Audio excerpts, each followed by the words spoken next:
2, 3. Yeah.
Cool. Yeah, so the saxophone can be really rhythmic. You can basically imitate a bass player and almost even drums too. You can get a really solid groove going, and the ability to trade back and forth who's doing what role makes you a really solid saxophone player. And it's often done just through very subtle cues and looks and knowing just what to anticipate what's coming next. So when I'm playing a supportive part, I know that, coming up at some point, Kenny might be finishing a solo and I should be getting ready to play, and then vice versa. When I'm doing a solo, I got to be thinking about how do I cue my way out of it. For sure. Switching roles is really important. So switching from the bass player role accompanying to a melodic solo role is tricky and especially difficult to practice when you're by yourself. So when you start playing with someone else, it can be difficult as well. So try to remember you're having fun. It can be hard when it's frustrating. I spent a fair amount of time using a metronome when I didn't have a friend, or if it was too late and everyone had gone home, and I wanted to work on my time. Using a drum track or a program that can give you a beat is really important.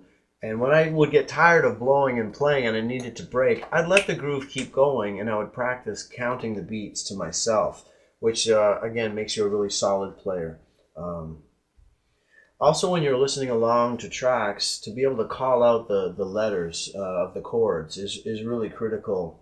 And then playing them, of course, playing the root notes is essential to understanding what job the rhythm section players have to do when the bass player and piano player, keyboard, they're constantly